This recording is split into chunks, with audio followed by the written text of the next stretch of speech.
So far, we have heard the overview of Bhagavatam, Srimad Bhagavatam, and then how Srimad Bhagavatam is Lord Krishna, Shyamasundara himself, and then the summary of Srimad Bhagavatam we have heard.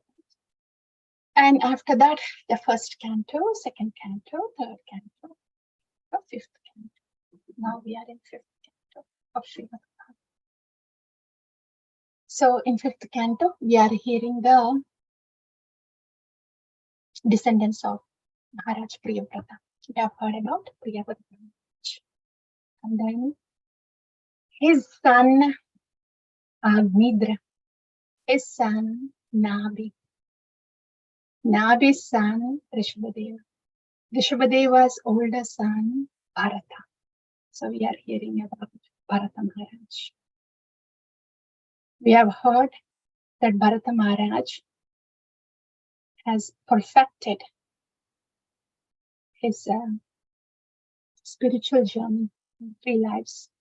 So we have heard about one life as Maharaj Bharata, and then the second life as Dear Bharata.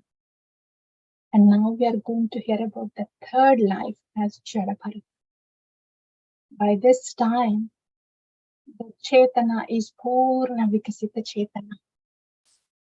So we want to hear what Jada Bharata, this realized soul, is speaking to King Rahuguna. There is a lot for us from these instructions of Jada Bharata to King Rahuguna. Very wonderful ones. So we will dive right into the Bhagavata Pravaha now.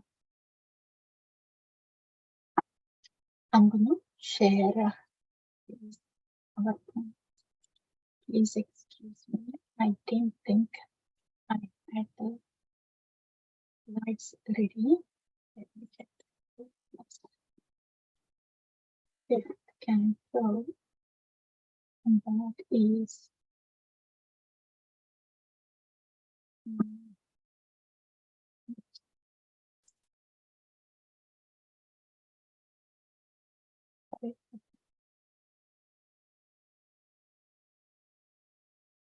I was just back of the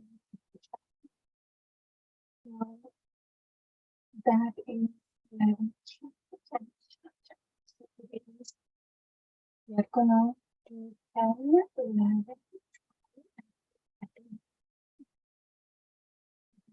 10, 11,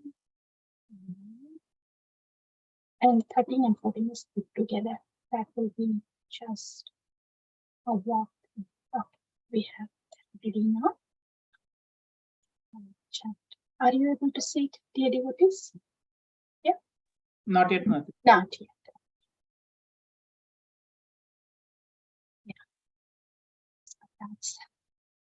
Yeah. That's Jada Bharata, King Rahuguna. So what happened is, as we have heard last time, Jada Bharata, after he was released from these dacoits by Kalima, then he just he just walked as if nothing has happened, because in a different state of consciousness. He walked into the sacrifice area knowing that he would be sacrificed. He walked there as if nothing was going to happen. And he walked out of that place after Kalima has protected him as if nothing has happened. So that's Jada Bharata. So he walked away from that place and then started wandering around. And so as he wandered, he came to this place. Ikshumati, river Ikshumati. So by that time, what happened is, this is King Rahuguna. He was the king of Sauvira and Sindhu Rashtras. So he was going towards the Kapilashram, and his palanquin bearers were carrying him up until there. After he came to this river Ikshumati, then the palanquin bearers had to switch their roles because they got fatigued. So they found they were just pulling the passers-by, forcing them to carry the palanquin. And they needed a fourth person, and they saw Jadabharata. So they forcibly brought him and then forced him to carry the palanquin. So in that way, Jadabharata was pulled forcibly. And all the other three palanquin bearers were also carrying. So they were carrying this palanquin. But this palanquin was not going smooth. It was just, up and down, not steadily going. So then King Rahuguna, he did not like it. Of course, it was a jerky ride for him. Then he addressed these palanquin bearers, and they asked. He ordered them to carry the palanquin properly. But these other three palanquin bearers, they said they were really shivering with fear because he's king. So they said, "Oh Maharaj, oh King Rahuguna, we are carrying it properly. But this person who came last, this person," referring to Jadabharata, he is not walking properly. And because of him, the palanquin is moving this way and that way. It's not steady. That's what these three palanquin bearers said. And King Jadabharata, he was not walking in a straight line because he was seeing the ants on the ground and he didn't want to step on the ants. So he was avoiding hurting the ants. And that's why he was not properly walking, not walking in a straight line. Remember, dear devotees? We have heard, right? Because of the deep meditation on the lotus feet of Lord Hari, in the very beginning of King Bharata's meditation, we have heard about this. When the heart melts with the emotion, with the devotional emotions for Lord Hari, it is, Bhagavatam says that his heart was a container, like a container of nectarian liquid.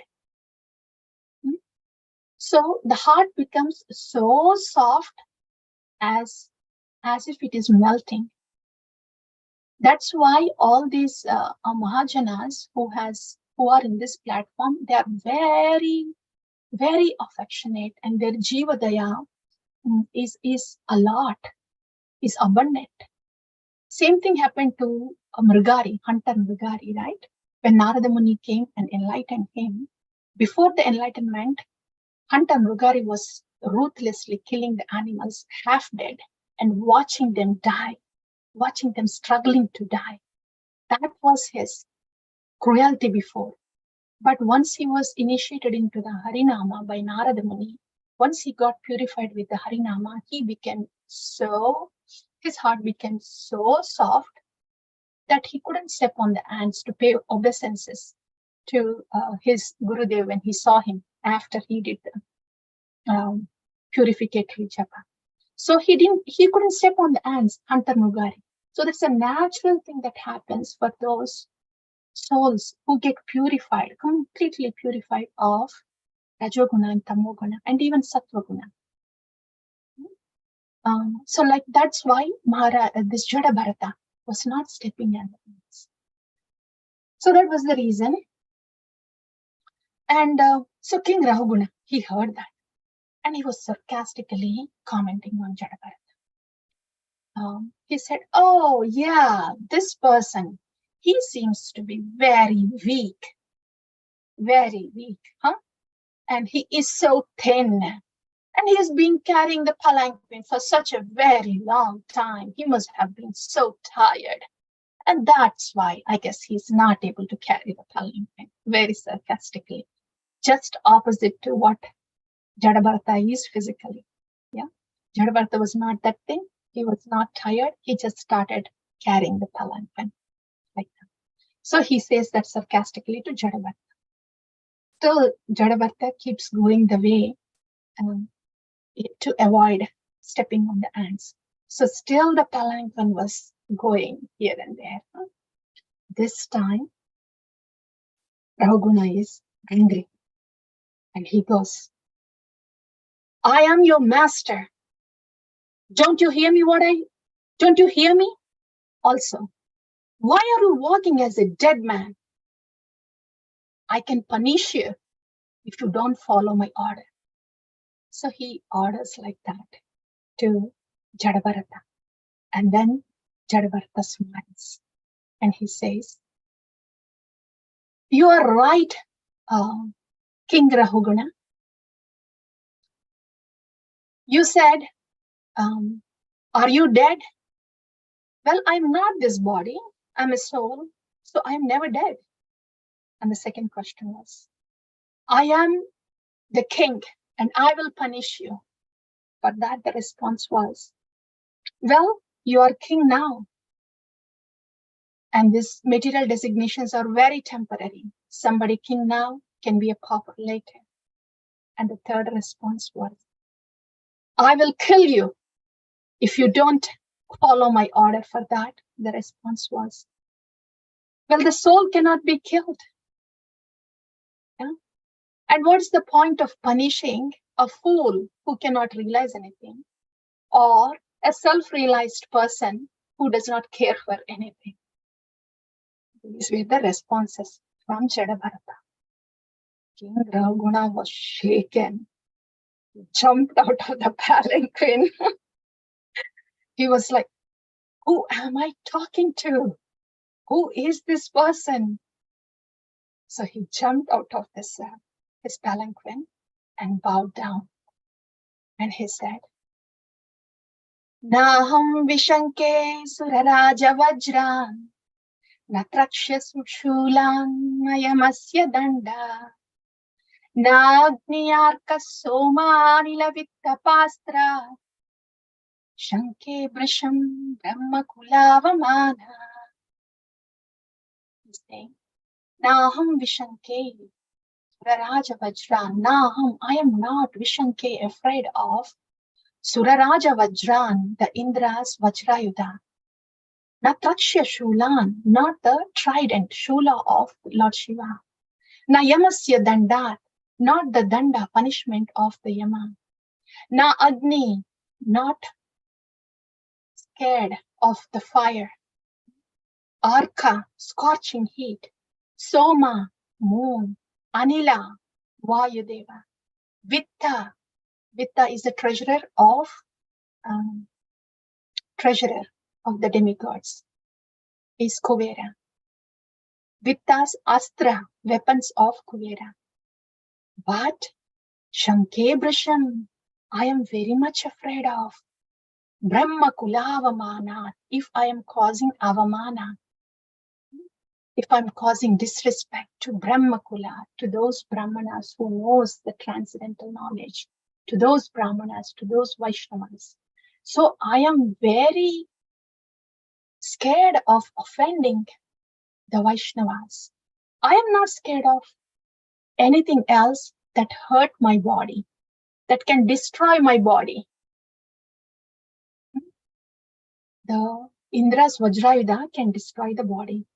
Trishula of the Shiva can destroy the body. And Yamaraja's punishment can destroy the body, or can cause the pain to the subtle body. The Agni, Arka, Soma, Anila, Vitta, Pastrat, all these things, they can affect the body, destroy the body. I am not worried about them at all, not concerned about them. But I am very much afraid of one thing, not to offend the Vaishnavas. The Brahmanas are Brahmajnana Janati, who knows the knowledge of Brahman, the self-realized. So, who are worshipping the Parabrahman or Vaishnavas, like that. So, this is what King Rahuguna said. He's scared of Vaishnava Paradha. This we are hearing from this Bhagavatam. Because the body will have to be destroyed anyway. And the subtle body can be destroyed. The sufferings produced by the subtle body can be destroyed only by purifying the subtle body. That we will know more in the next chapter. But why is King Rauguna is saying, I'm not scared of anything but the aparada, Vaishnava aparada. Vaishnava aparada in particular, not the Nama aparada, not the Seva aparada, not the Dhama aparada, and not the Vigraha aparada. There can be many aparadas, but especially Vaishnava aparada. It's because, as we have heard as in Madhurya Kadam, Bhakti, the potency of the Lord, the Bhakti potency of the Lord, internal energy of the Lord is so powerful, so potent, that it can just simply flow from our heart as we hear from the Mahajanas, the Shabda Brahman from the Mahajanas, and as we do our Seva and Nama, in the guidance of the Shabda Brahman of Mahajanas, the purification happens and the Bhakti simply flows, as simple and as potent as it is. But the difficulty here is when we are doing the aparadas, the purification will happen. That is a natural phenomenon. But the obstacles that can block the flow of bhakti is the aparada. Apa-radha. Radha is Srimati Radharani, internal energy, Bhakti Devi. Apa, blocking. Blocking us towards going to the internal energy, Radha, is aparada. When we inflict any Vaishnavas, then that blocks our Bhakti Rasa going towards Radha. That becomes aparada. So what is that Vaishnava Prana? It's very important, right? This is the only factor in the Bhakti that can block our journey. Remember, we heard in the very beginning, the other factor is arrangement of the Lord for the Sharanagata Bhaktas. That's on a different platform. But for us as sadhakas, we have to keep this thing in mind, not to commit Vaishnava Parada. And briefly, what is that Vaishnava Parada? One is to fault find the Vaishnavas. Everybody has certain faults, but if somebody is very particularly focused on the faults of a particular devotee or any devotees around, not only focused on that, pointing out on the faults, but entertaining so much negativity on that particular devotee that they become poisonous or they become impure with that negative thought about the other person.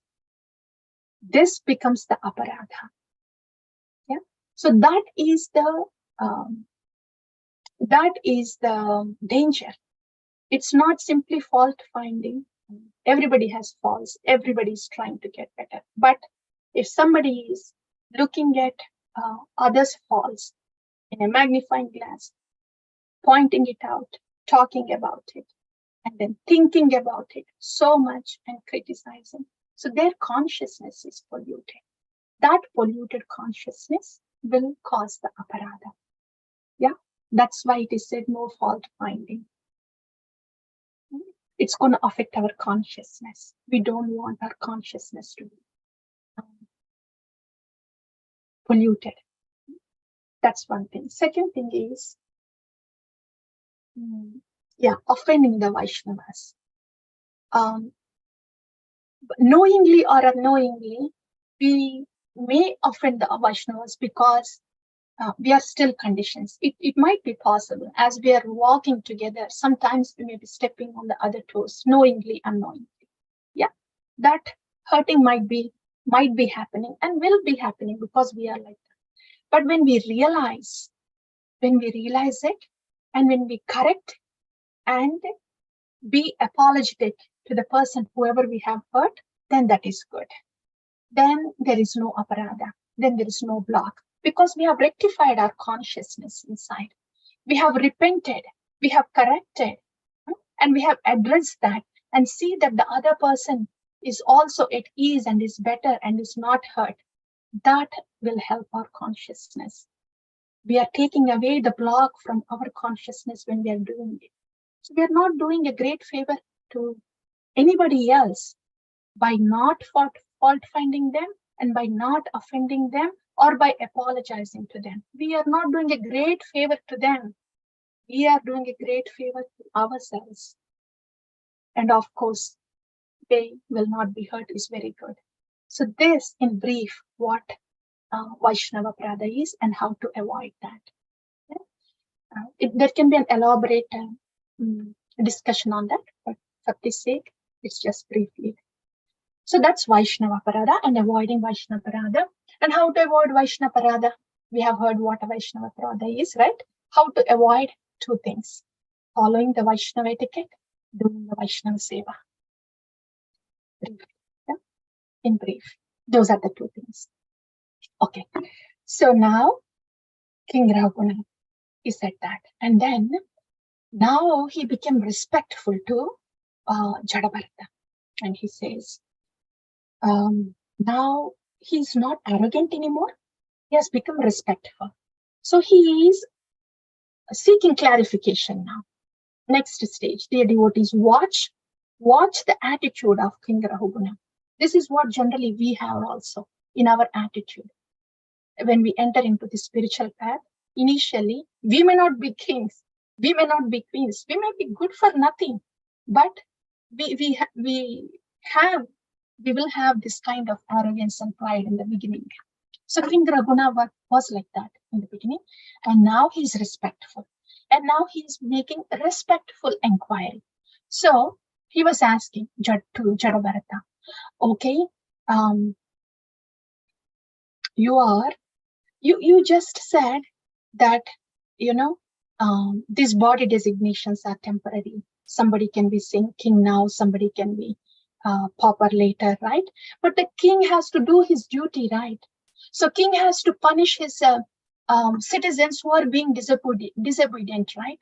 So how do I understand that, please? He's trying to clarify questions, his doubts.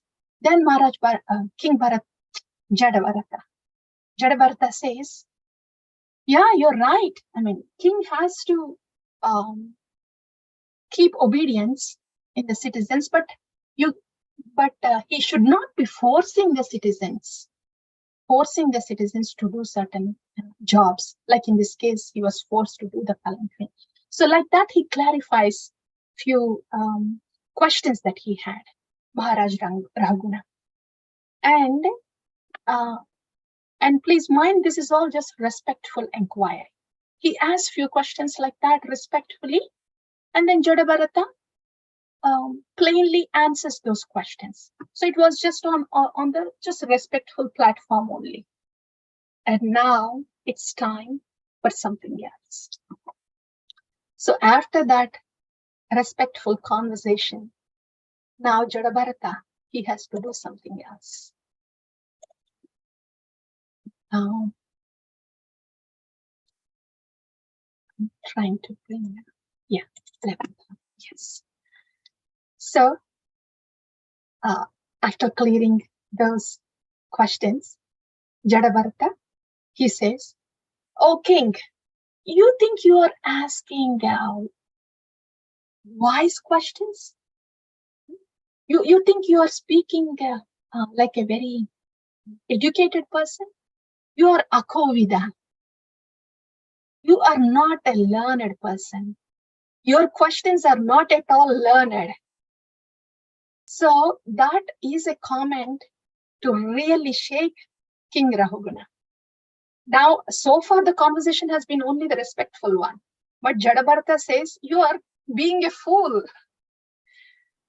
You are being a fool. You think you are asking very learned questions, but you are being a fool. That's what Jadabharata said. Because he has to bring Jadabharata to a platform where he is ready to receive whatever Jadabharata is going to say. And just being respectful is not enough for that. Only clarification of superficial questions will happen. But Jadabharata saw that King Raghuna is sincere enough, and he deserves more than just clarification of superficial questions. That's why, as a mercy, in a way of chastisement, he commented that you are asking questions like a fool. But because King Raghuna is very sincere enough and is eager, he really took that severity from Jadabharata. And does this remind you of something, dear devotees? In Bhagavad Gita, Arjuna was talking to Lord Krishna in a familiar way, in a familiar, friendly way. Questions, answers, right? And at one point, Lord Krishna had to say, Ashocyan anvashochastvam prajna vadamscha bhasasam gatashusna gatashumscha nanushocanti panditaha. Your questions doesn't suit a pandita, a learned person. Your questions are very apandita, very foolish, Arjuna. Everything you're asking is pertaining to material body. So he has to shake Arjuna's position to bring his focus from the material body to the real topic of beyond the material body, the spiritual platform.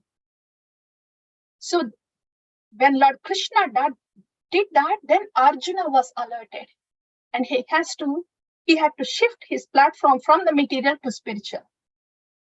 Same thing Jadabharata did here.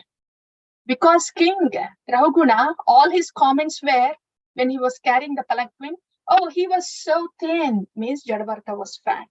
Oh, he was so tired, means Jadabharata was not tired. And then, oh, he seems to be thin, tired, and you've been carrying this palanquin for, and I will punish you, as if he's going to punish the body. Yeah. So all his comments were targeted to the body, based on the body. Because all his comments were on the bodily platform, questions about the bodily platform, Jadabharata is saying this is akovida. The wise don't speak on material subjects. Although speaking like learned man, you are akovida, Jadabharata says. And now, King Raghuna, you saw him bowing down. He's ready to receive more knowledge from this self-realized soul, Jadabharata. Here, dear devotees, now Jadabharata, after alerting and slightly chastising Jadabharata, is giving beautiful enlightenment to King Raghuna. He's going to speak the quality of the mind, because King Raghuna made these comments on a physical platform to a body. It means his consciousness is stuck on a bodily platform. He could see the body of Jadabharata, but he could not see the spiritual platform Jadabharata in the beginning. So that's why Jadabharata is now instructing. He is telling us, why are we stuck on a physical platform? He's giving us the answers. That in that context, he's going to explain about the mind, how mind is trapping us, and that's why we are stuck in that physical platform. After that, he gives explanation about the characteristics of Bhagavan. So he explains about the mind and about the Bhagavan, and at the end, very beautifully, he gives the open secret that we have heard of how to conquer this mind and reach Bhagavan. So this is what we're going to hear now. So Jadabharata is saying, this mind is contaminated by three modes, and it engages the man both in pious and impious activities through senses. Okay, it is like this. The mind, this is our physical body, right? Inside the physical body is this software mind. We all know, right? Thinking, feeling, and willing is all about the mind. So this software of us it's corrupted with viruses, 3 kinds of virus. Sattva guna, because sattva is not a bad virus when compared to the other 2, but there is no Shuddha sattva in this material world. The other bad viruses are rajoguna and tamoguna. These 3 viruses, our software is corrupted, the mind is corrupted. And because of this corrupted software, we are programmed to do the activities, either good activities or bad activities. Activities that we think are good, and activities that we are forced to act as bad activities. So good karma or bad karma. Nevertheless, we are forced to act in karma because of these modes in this mind, this corrupted virus in the software. And as long as this mind is attached to these gunas, we are in this bondage. And Jadabharta is saying, so as long as the software is corrupted, we will be stuck in this karma cycle. And next, Jadabharta is saying, he's giving an example. When a wick, the ghee wick, when the wick is placed in pure ghee, the light that comes out of that wick is bright, clear. But the light that comes out of a wick which is in a charred ghee is not, the ghee that has the smoky substance in it, burnt ghee, smoky substance. So then that flame is also charred. It's not going to be so bright as the pure ghee wick. In the same way, when the mind is contaminated with this charred modes, then our life is going to be charred like that. Our activities are going to be charred with good and bad karmas. But when there are no effect of modes, when it is nirguna, then it's going to be a bright light. That's the example he gives. And there's a detailed explanation about the functions of the mind, fields of activity, and how the mind gets agitated.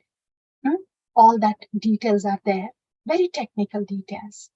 But for us to understand, to summarize here, especially on with reference to the shloka that was there in the first canto. Narada Muni, he says this to Srila Vyasadeva. How the mind.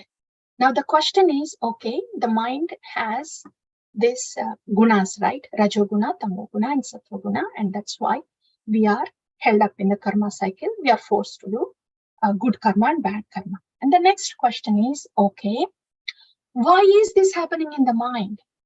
Why is this Rajoguna? Why is this agitation in the mind? Agitation in the mind is passion. Sinking in the mind is ignorance. Yeah, relative steadiness is the sattva of this world. So the point is, why is there agitation in the mind? If there is no agitation, if it is steady in sattva guna, shuddha sattva guna, then the spiritual world will be reflected on the mind. That's the way to enter into the spiritual realm. But why is that not happening? Why is there agitation in the mind? This is beautifully answered by Srila Narada Muni. Yado anyatha kinchana tadyavastitaha pritadrisha yatkrita rupanamibhi.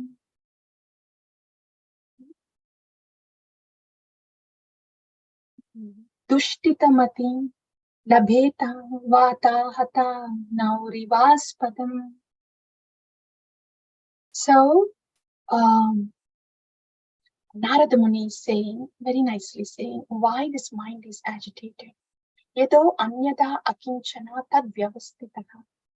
When the mind is entertaining, this is in reference to the demigod worship that Vyasadeva was elaborating in different Puranas, and how by reading that the people will get confused because their attention will be diverted to the demigod as the supreme and separate from the supreme God. And this creates passion in the mind and agitates them. That was the context what Narada Muni was saying to Vyasadeva. And drawing the same context here, because the relevance and the theme is the same. Yada anyada kinchana tad vivastitaha pratak drisha yat kriti rupanamivi. Pratak drisha. When we are entertaining any form, pratak drisha yat kriti rupanamivi. Rupa or nama. When the mind is thinking of any nama or rupa, pratak drisha, with a differential vision, in other words, as separate from Lord Krishna, then labeta vata hata naur ivaspadam, then the mind gets agitated as if a boat is agitated on the ocean that does not have a resting place. What it means is, when the mind thinks of any form or name pertaining to this material world, then that triggers the mind to get agitated. So thinking of any name or person in a view, in a vision separate from Krishna, that's the point.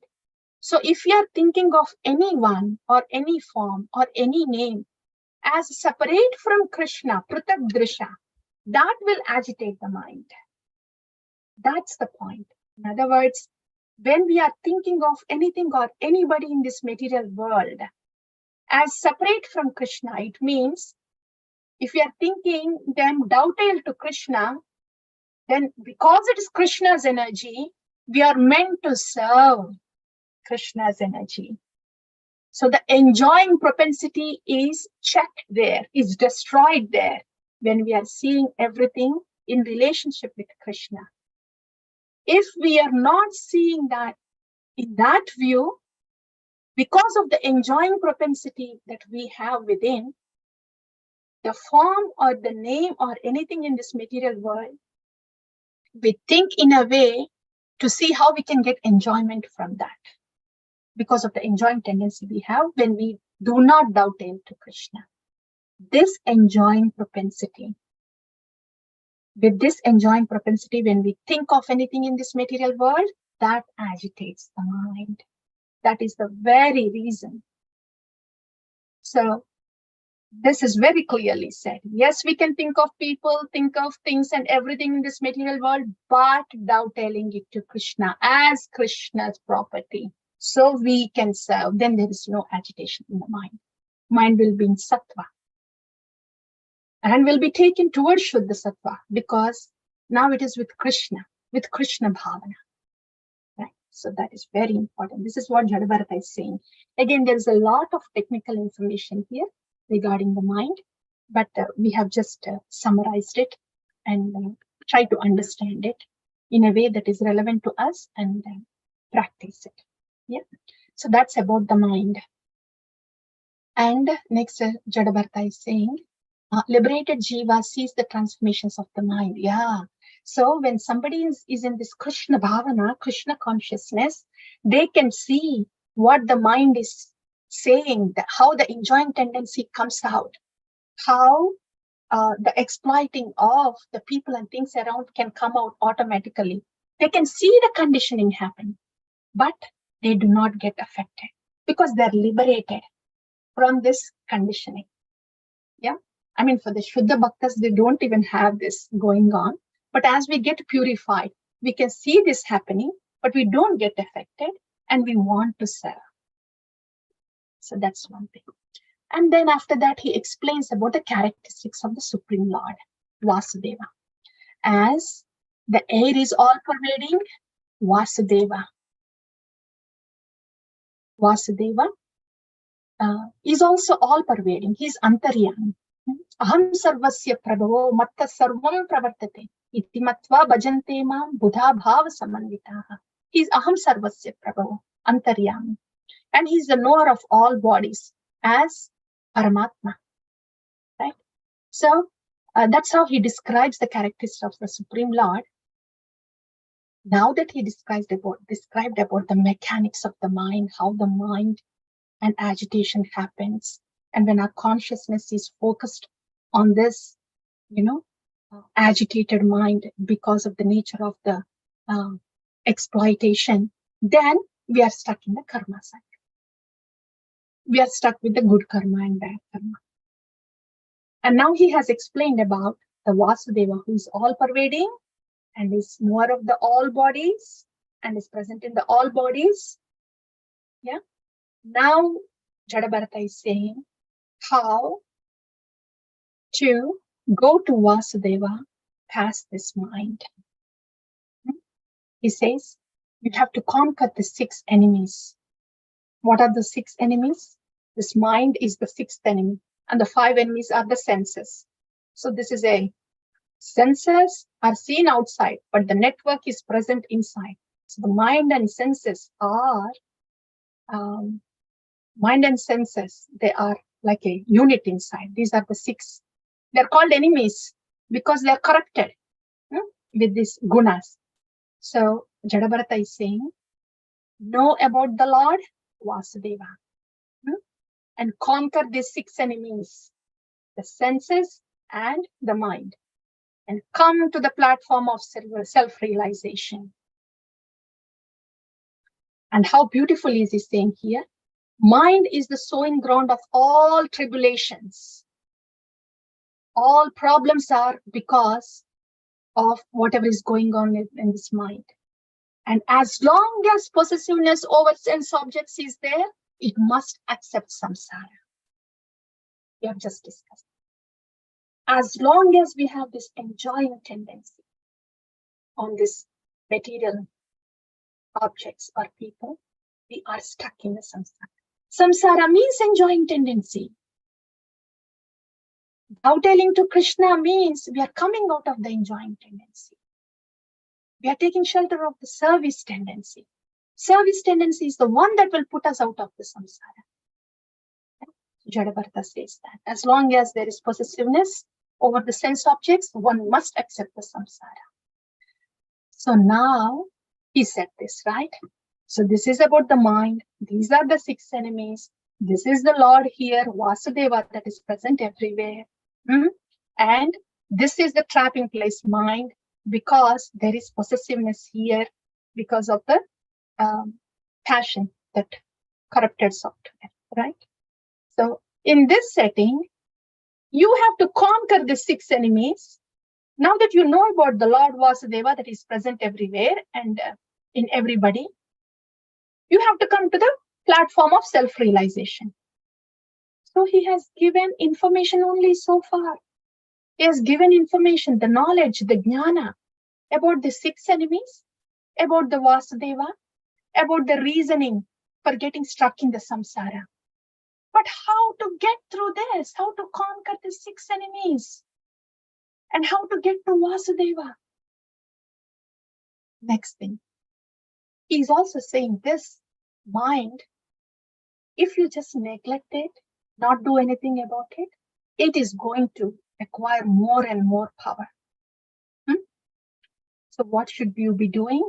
Now, he's saying to King Rahuguna, how to get through this. Mind is very dangerous and has the 6 enemies we have to conquer. Vasudeva is there. Otherwise, if you don't conquer, you get stuck in the mind and the samsara. How to get to the Vasudeva on that other side? By weapon of bhakti and attentive service to Guru and love.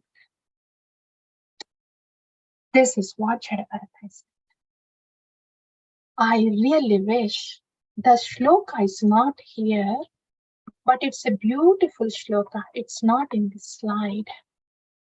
This is Canto 5, Chapter 11. Because if we hear the words, the exact words of what King Rahuguna, Jadabharata said, that is so wonderful. I want to see. Yes, please. Yeah, the shloka here. Jadabharata is saying, Bhratravyam enam tad adhabraviryam. Bhratravyam enam. He's talking about the mind. That it is a formidable enemy. Adhabraviryam. It's very, very powerful, this mind. And he says, Upekshaya adidhitam. Upekshaya adyeditam.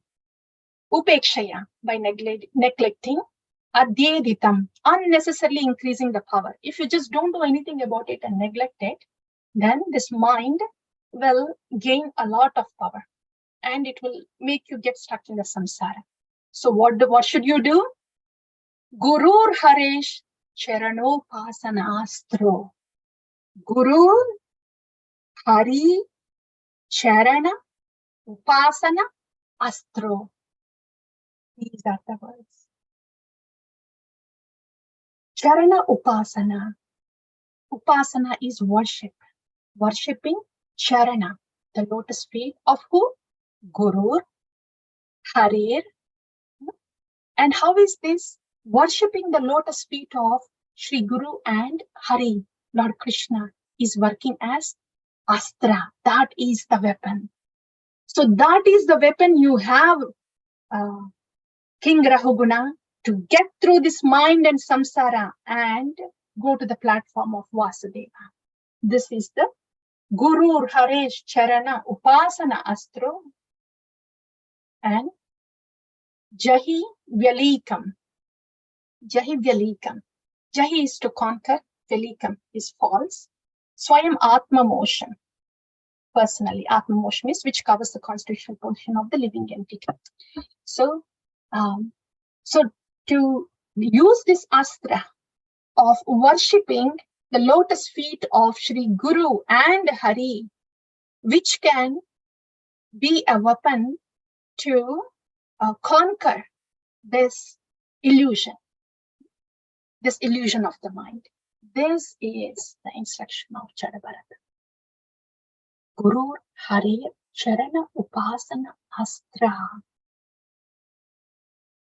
We are thinking, right? Oh, we hear this all the time. Acharyas say this. And this we hear it again and again. Because it is the truth. That is the only way. That is the weapon. Okay. So this is all. Till now, dear devotees, please see, it was on a respectable conversation. Next to more alerting conversation. Right? So all the information that is given to King Rahuguna, Jadabharata gave it in an indirect way. In other words, he just gave the knowledge of what the mind is and who Vasudeva is and how one is entrapped in the samsara when got stuck with the mind and how to get through this mind by Guru Charana Upasanastra. This is it. What happened to King Rahuguna? Same thing that has happened to Arjuna on the battlefield of Kurukshetra. When we heard that from Krishna, after Lord Krishna responded to his answers, Arjuna's answers of why he should fight, then Arjuna said, Karpanya doshopahata svabhava prachamitvam dharma sammuda cheta yat shreya tvam nishchitan bruhitan me sishyaste aham sadhimam tvam prapannam. Arjuna had to say that. Sishyaste, I am your Sishya now. Sadhimam tvam prapannam, I am seeking shelter, prapanna. I've surrendered unto you as a disciple. Arjuna had to say this. This submissiveness has to come for Lord Krishna to give personal instruction to Arjuna. So the personal instructions and direction and guidance to Arjuna has started only after Arjuna said this. Sishyaste tvam sadhimam tvam prapannam. I am your Sishya and I am surrendered unto you. So King Rahuguna, now that he had heard that he has to do Guru Charana Upasana Astra, that's what he said to. This is the climax now. He said, Namo Namah Karana Vigrahaya Swarupa Tuchi Krita Vigrahaya Namo avadhuta dvijabandhulinga nigoda nityanubhavaya tubhyam. He has taken shelter now. And he's saying, Namo Nama, my obeisances to you. Karana Vigrahaya. Karana Vigrahaya is Vigrahaya. You are the person that have originated from the cause of all causes, Supreme Lord. It means there's no difference between you and the Supreme Lord. Because Guru Tattva is non-different from Bhagavad Tattva. Swarupa tuchi to the Vigrahaya. Swarupa, by your Swarupa, by your constitutional position, Tuchi Krita, you have dispelled all the illusions that I have had with the knowledge that you gave me, Vigrahaya. So you personality that is equivalent to the Lord, you have dispelled all my ignorance. Namo Avadhuta, Vijabandhulinga, Namo Avadhuta. Avadhuta is beyond this a social platform, but having mystic powers also. But is disguised as Vijabandhu, not even as a Brahmana, but Vijabandhu is even lower than the Brahmana. You are disguised in that form. And Nighuda Nitya Anubhavaya Tubhyam. Nighuda, you are concealing. Nitya Anubhavaya, you are relishing that self-realizement within and is concealing. And you are concealing all that within you. To you, I am paying obeisances. So please go ahead, instruct me. That's the next thing. Now the direct instructions are coming. Here, the direct instructions, so far whatever he has said in the form of knowledge, jnana, about the mind, about the Vasudeva, now he's directly saying to King Rahuguna, see, Mr. Rahuguna, King Rahuguna, this is what you are right now. You employed these citizens forcibly. You shouldn't be doing that. See how direct it is now? This direct conversation, the direct instructions, the direct chastisement, direct upliftment, everything happens from the Guru Tattva when Sishyaste Tvam Sadimam from Prapanna. When we take the shelter of Sri Guru with that kind of mood, then there will be direct. So that is happening now. So he said that, yeah, you have done this. You shouldn't be doing this. You shouldn't be forcing people like this. And then he very nicely says, this is a beautiful relationship. It may look like chastisement, or it may look like subordination, everything, but it's such a beautiful relationship. See how Jadabharata is nicely taking care of King Rahuguna. He nicely chastised and he pointed out whatever mistakes he has done, and he said what not to be done. And now he's explaining, see, this is where you are struck. You are struck in these thoughts of body. Yeah, this body, the images, the external platform, physical platform. You shouldn't be getting stuck in this platform. You should be getting to not the Annamaya Kosha, but you should be passing past the Manomaya Kosha, past the mind. Jadabharata already explained about, gave the knowledge about the mind, right? Now he's saying you shouldn't be getting stuck in the Annamaya Kosha, that is the bodily platform, not in the Manomaya Kosha, not in the mind platform. Past that is Jnanamaya Kosha, knowledge he has already given. Past that is Vijnanamaya Kosha, Anandamaya Kosha, right? So he's saying you should be getting to Vasudeva, which is in the Anandamaya Kosha. For that, what should you do?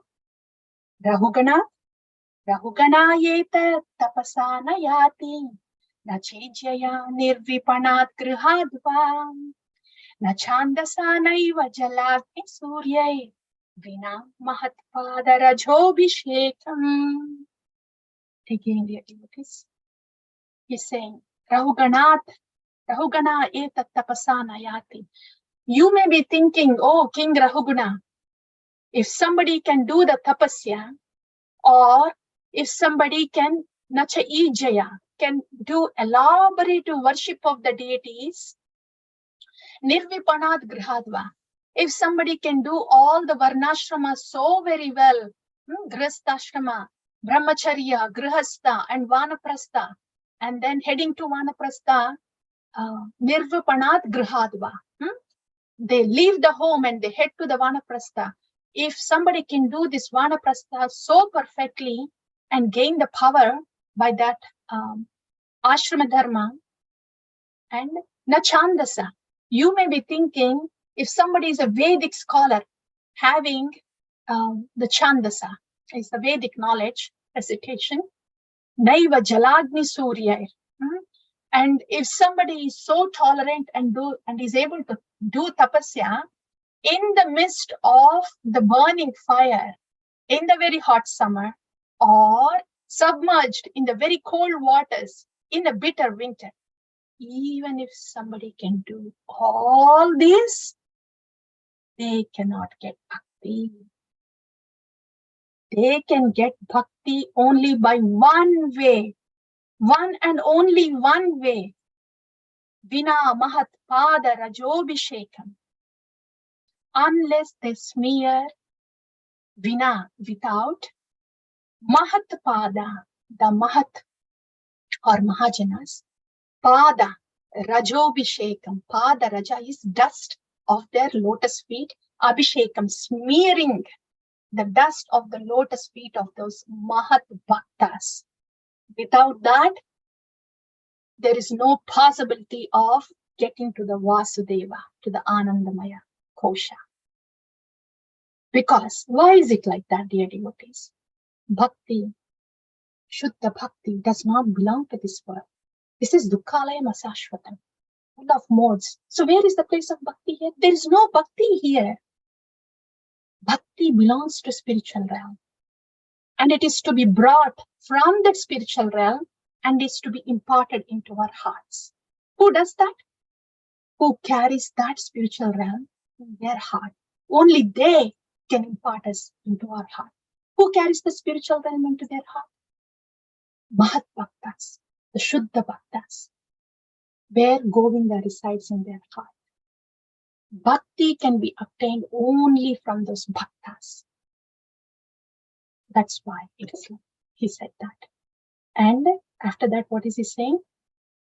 So you can get bhakti only by smearing the dust, smearing the entire body with the dust of the lotus feet of Mahajanas. And what does that mean? By taking shelter of those Mahajanas. Why do we take shelter of the Mahajanas? What happens when we take shelter of them?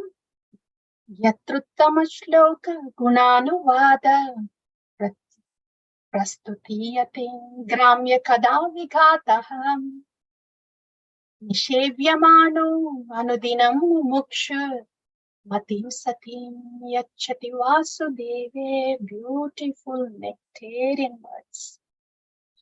Because this Shuddha Bhaktas, Mahat Bhaktas, the devotees, Yatra Uttama Shloka Gunanuvada, wherever these are the qualities of Mahat Bhaktas. This is what Jadavarta is saying. How do we know one is a Mahat Bhakta?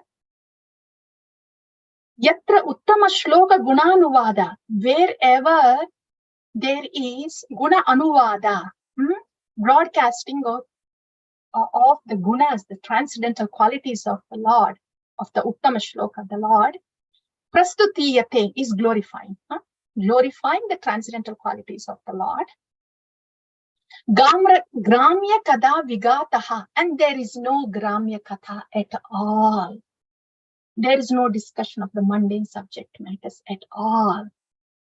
That is Mahat Bhakta, where who resides only Uttama Shloka Gunanuvada, Prastutiyate, always. Nishevyamano Anudinam Mumukshur. So Nishevyamano, this is important, dear devotees. When they Shuddha Bhaktas, when they are speaking, it is Shabda Brahman. This glorification and instructions are Shabda Brahman. Nishevyamano, hear them, Nishevyamano, with the Sevya Bhava. Hear them with utmost respect and faith, as if We are doing the service of the Vani, hearing with utmost respect and faith. Nishevyamano, okay, that is how we should hear. That is from who should we hear? Shabda Brahman, discussing, hearing the Shabda Brahman in the Sangha of the sincere devotees, because we may not be able to understand directly what the Shabda Brahman is unless the advanced devotees are giving us clarification and taking us close to the Shabda Brahman. So, Shabda Brahman from the Shuddha Bhaktas in the Sangha of the sincere devotees, that is the source. Second thing is Nishevyamano, here with that rapt attention, respect and faith. Vani Seva, that's Vani Seva. And when should we do that? Anudinam, every day, Anudinam. Mumukshar is these devotees who knows the ways of liberation, hearing from them. When this is happening every day, this Shabda Brahman from the Shuddha Bhaktas in the Sangha of the sincere devotees, when heard in the mood of the service with faith and respect, what happens? Matim satim yachati vasudeve. This matim, the mind, which is corrupted, satim, is cleansed and becomes chaste, simple, pure. Yachati Vasudeve, takes us to the Vasudeva. How beautiful is that? These are the words of these Mahajanas from Srimad Bhagavatam. This is what we are praying to do every day. So that's something. And so that's how we are taken to Vasudeva. And now he's saying, Jadabharata, he's recalling what has happened to him in this previous lives. I was a King Bharata, and then I was a dear Bharata. Now I'm in Jadabharata. Now I don't want to associate anything materially. I have to tell you the power of devotee association and Krishna Katha. This is the last instruction that he's giving to King Rahuguna. Tasman Naro Asanga Susanga Jata and Harim Tad Iha Kadana Shutabhyam Lapta Smritir Yati Atiparam Advanna. So Asanga Susanga Jata. Asanga is leave the material association. Susanga Jata, come to this Susanga, this association of this saintly person.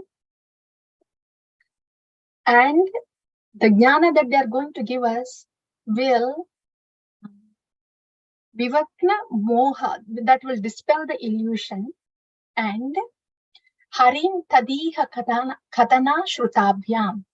shrutabhyam, by hearing this harikatha from them, labda smritir, we will obtain the smriti, regain the smriti, memory, yati atiparam atvana, how to go back to the spiritual realm. Please read Srila Prabhupada's purport on this shloka. So beautiful. Srila Prabhupada also says, by doing this process every day, labda smriti, one's memory is revived, one's memory of their constitutional position is revived, and one can go back home, back to the Godhead, even in this life. That's what Srila Prabhupada is adding in the purport. This is a beautiful purport, dear devotees. So that's what happens when we are with the Mahat, Etra Uttama Shloka. So they will be glorifying Prasatite, the glories of the Gunanuvada of Lord Hari. And when we hear it Anudinam, then our Mati becomes very satim and goes to Vasudeva, because we will be revived, our memory of our relationship with Krishna, Sambandha Jnana is revived. And with this Sambandha Jnana, our Sambandha Data, our Shri Guru, will take us back to the spiritual realm. So those are the instructions of Jadabharata to Rahuguna.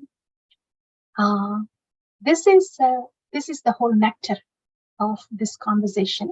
In this last chapter, this is a combination of 13th and 14th chapter, but it's more of an easy breezy one, like a children PowerPoint presentation. It's because after instructing all this to King Rahuguna, Jadabharata has very mercifully instructed, and Rahuguna got it all. And to summarize it, to solidify it, and to make sure that King Rahuguna really got what Jadabharata was saying, Jadabharata gives a little allegorical story, as Naradamuni gave to King Puranjana. I think some kings, they need these allegorical stories to see how they are really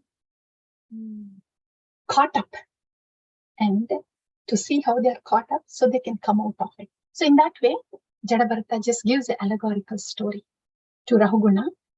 That's in chapter 13. And in chapter 14, Sukadeva Goswami is explaining what the real meaning of this allegorical story to Sukadeva Goswami.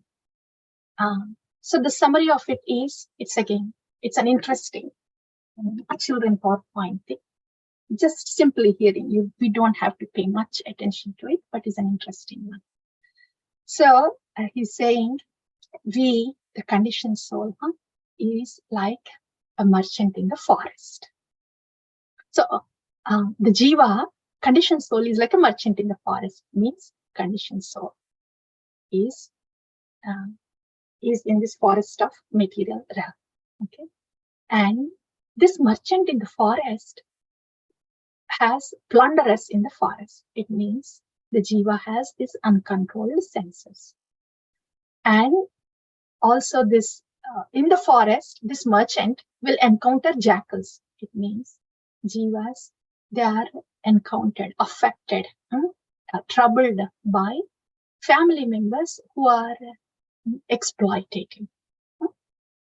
And this jiva in the forest saw an imaginary place. It means the mind gives us all these false visions, illusory visions. And then this jiva was encountering mosquitoes in the forest. It means we encounter, the conditioned soul encounters low-class men who troubles him in his life. Also, jiva encounters ghosts in the forest. These ghosts in the forest are like material desires of the conditioned souls. And eyes are blinded by the dust in the forest by this traveler. Means we are blinded by lust. Lust is not only physical attraction to the other body, but to get anything from this material world for enjoyment is lust. And owls are there in the forest. It means enemies and government taking our taxes. There are impious trees. It means the tree is there, but good for nothing. Like that. Wealthy men are there in this world, but good for nothing. They don't have, like that. Mirages are there, sense gratification. So mirages are like, we feel like there is water there, but it cannot quench our thirst. Sense gratification also, we think we are enjoying, but the deep enjoyment is not there until we are connected to Vasudeva. And shallow rivers are there in the forest. It means pseudo gurus. Shallow because they don't have the depth of knowledge. They don't have the realization. They do not have Vasudeva in them to give these pseudo gurus. And family life, the jiva is encountering forest fire in the forest. Family life is like a forest fire. Mahadavagni, Davanala, Nirvapana. Why family fire life, like forest fire? Because all these trees are like a family in the forest, right? And these trees don't plan to have any fire in between them. They just get rubbed off, with the wind or whatever, and the rubbing of the trees causes fire. Family members, they don't plan on quarreling with each other. That's not their desire or intention. But because we are all in the conditioning stage and our software is defective with the enjoyment tendency, So when this enjoyment tendency gets rubbed off, fire comes. So with the same family members, when there is no enjoyment tendency, but the service tendency, there is no fire. Next, yakshas are there. They're like government officials taking the taxes again. And then Gandharva city, that's one thing. And this the other thing, household ceremonies. If somebody is wanting to do pompous ceremonies, costing, requiring a lot of money, effort like that, then it's like trekking, climbing a hill. It's a hard task. Don't have to do that. It gets angry on family members because it's so hard. Then again, the family are angry with each other with all the stress that they go through. And there's python in the forest, it means sleep. The snake bite thing, he doesn't seem to be really hurt by the snake bite. Probably it's a pet snake. But here, snake bite is considered as enemies biting. And this is one good thing, dealing with this troubled heart. A dark well, troubled heart is like a dark well. And again, this is trying to enjoy illicitly, means getting caught up and being punished. And yeah, the miseries, threefold miseries that are there in the material world. And all the other stuff. And how the jiva is so comfortably just giving up the dead, accepting the born, giving up the dead, accepting the born, but there is no thought beyond, no interest in spiritual life. Even great warriors fail. They are stuck by these arrows of aham mameti, I am mine. And the wife is like a creeper. This reminds me of this. This is in a material platform of thinking. This actually reminds me of, how Bhakti Lata is a creeper. So with Krishna Bhavana, this is Bhakti Lata, and the tree is the lotus feet of the Lord. With Krishna Bhavana, Krishna consciousness, the same example is seen in a different view. This is what Srila Prabhupada said, right? Our bhakti has to have the shelter of the lotus feet of the Lord. Okay, time is like roaring, like the time is chasing. The lion chases, the time chases. The road is gurus. Pseudo swamis are like monkeys. And how the jiva just goes from one tree to the other tree, one body to the other tree. And finally, he's saying, this is all miserable life, King Rahuguna. This is the miserable life you are living. So the only way out for you is bhakti. So I am instructing you, Rahuguna. You are also a victim. Take up the sword of knowledge and cut the horn out of illusory energy. Take up the process of bhakti to reach Vasudeva. Gurur, Harish, Charana, Upasana, Astra. Rahuguna is so happy, very grateful. And then he says, human life gives a chance to associate with devotees. When good fortune arises, how do we know the good fortune has arisen in our life? We get a chance to meet an exalted devotee.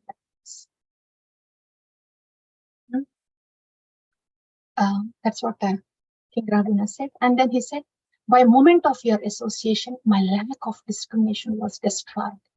This is, what is that? The momentary association of the bhakta. Yeah, I can,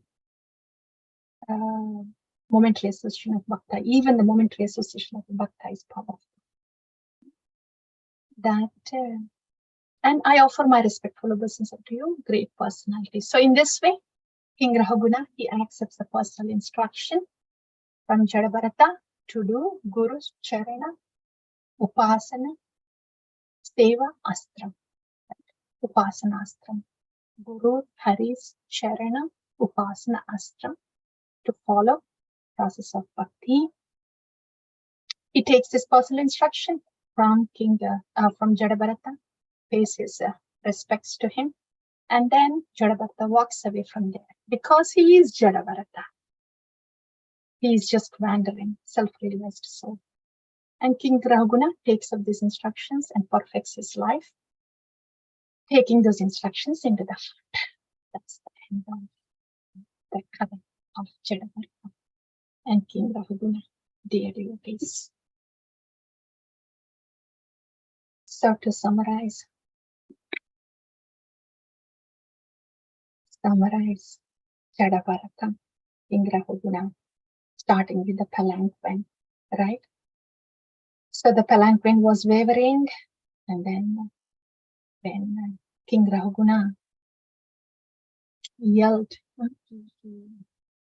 he was chastising Jadabharata. Then Jadabharata, he answers the questions. So that was more on a respectful platform. There, the verse is, yeah, Vaishnava Parana. I'm not afraid of anything else that can affect my body, but I'm not afraid of Vaishnava Parana. There we have discussed about how Vaishnava Parana is the most single point that we want to be vigilant of. And we have discussed about what a Vaishnava Parada means and how that can be avoided, right? And then after that, after the respectable platform, next comes to the little chastisement platform, Jadabharata. And then he speaks about, so that chastisement, if that is happening, then it is for our good. If there is any devotee that is bringing to our attention how we can get better, that is for our good. We want to take it. Yeah. And after that, yes, Jadabharata very nicely explains the nature of the mind and the nature of Bhagavan. So here he is explaining how the mind is affected by this virus, and the cause of agitation of the mind is because if there is a thought about the name or object or image of this material world with a propensity to possess or enjoy it, then that itself will be the cause of bonding in this samsara, binding to this samsara. And there we discussed the same thing if dovetailed to Krishna, seen from with Krishna consciousness, then we will not be trapped, that we have heard. And after that, Jadabharata says, you have to conquer the 6 enemies, and you have to reach Vasudeva, who is present everywhere in everybody. And how do you do that? That's where the instruction, Guru, Harir, Charana, Upasana, Astram came. Until then, it was all general instruction or knowledge, the jnana. So until then was the jnana given from Jadabharata to King Rahuguna. So at this point, King Rahuguna totally surrenders to Jadabharata. Then the personal instructions have started from Jadabharata to King Rahuguna. Then he was explaining where he was doing wrong, how he is trapped in this concept, in this physical platform and the mental platform, and how he needs to go to the platform of Vasudeva. And how does he do it? To go to the platform of Vasudeva, to Bhakti, that is, Vina Mahat Padarajobhishekam. Take the shelter of Mahat. That's first instruction, right? And what happens? Who is Mahat? Yatra upagiyate, prastutiyate, harigunanuvada. Where there is glorification of the transcendental qualities of the Lord at all times, and there are no material topics. And that should be heard as Vani Seva, with faith and respect. And Anudinam, every day. Then Matim Satim, the mind is purified, becomes simple, pure. Like that. He says that, and in the next sloka he says that Smriti will be revived. our constitutional position, our sambandha to the Bhagavan is revived by the Sambandha Data. Yeah. And then this is how one can go back to Godhead in the very life. That's what Srila Prabhupada says in the footnote. By Mahatpada Rajobhisheka, hearing from them, and by reviving the memory. By reviving our sambandha with the Bhagavan, by the Sambandha Data. And what that, when the sambandha is revived, it means we are working on the sambandha on the every day to strengthen that sambandha through the seva. That way, the Sambandha Data, our Gurujana Sri Guru, is engaging us in the seva to strengthen our sambandha. Yeah. Those are the personal instructions. And then says, okay, now please go ahead. Go ahead with this knowledge. You take up the process of bhakti. Instructs. And after that, yes, this after saying take the association of the Mahat, and then he gives this analogy, right? We have seen all the analogies through the forest, and at the end of this analogy says, yes, now King Rahuguna is very happy. He expresses his gratitude, pays his obeisances, and then King Rahuguna's Jadabharta says, yes, very well, King Rahuguna, this is my instruction. With the knowledge I gave you, with the instruction I gave you, now please go ahead, do bhakti with Harir, Guru, Charana, Upasana, Astra. Then Rahuguna perfects his life. That is all the devotees. Thank you so very much.